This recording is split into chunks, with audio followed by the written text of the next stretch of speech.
Ay, kumusta ang Hilita?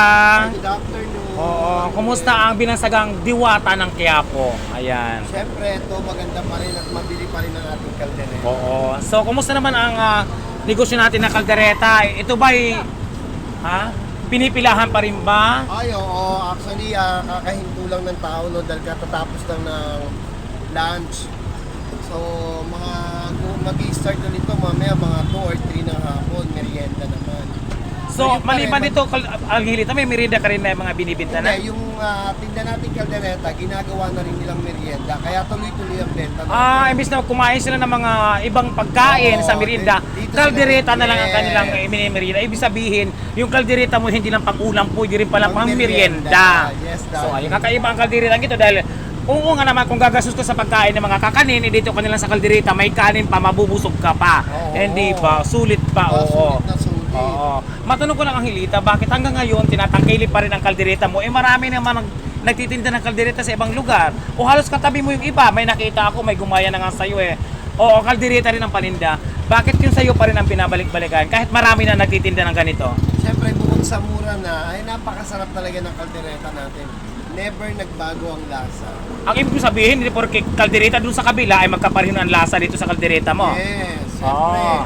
Unang-una, hindi nila kayang gayahin ang spicy ng aming produkto dahil napaka-spicy talaga niyan. Hindi kami nagtitipid sa mga ingredients. Kumbaga iba yung pampaanghang na gamit mo rito. Yes, iba. Kakaiba talaga. Saan ba galing? Saan galing bansa yung ano mo, pampaanghang yung ano Actually, mo? galing pa ng Thailand yung sili natin. No? Yung sili mo galing pa ng Yes. Thailand, kaya kakaiba yung lasa, yung Oo, anghang niya. inaangkat pa natin sa Thailand yung sili. Inaangkat mo sa Thailand ang sili na ginagamit mo rito. Yes. Oh, sipin mo kaya. Yung pork naman, saan galing? Yung pork dito lang galing sa Pilipinas. Sa Pilipinas yan. talaga, oo. So yung sangkap lang ang Natin yan. iba Yan. galing sa ibang bansa ang mga sangkap. Oo.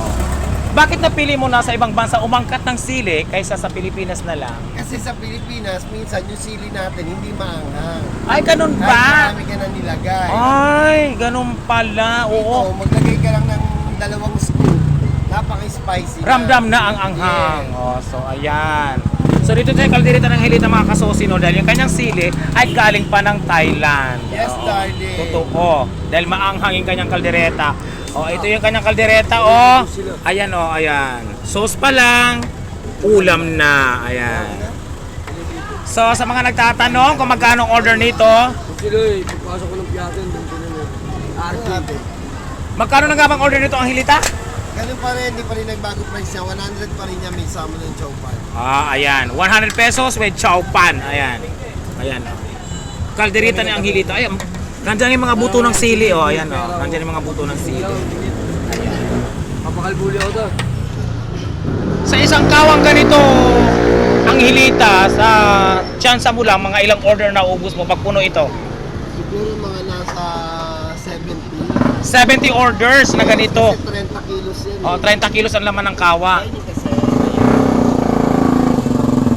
So ayan mga kasusi, no?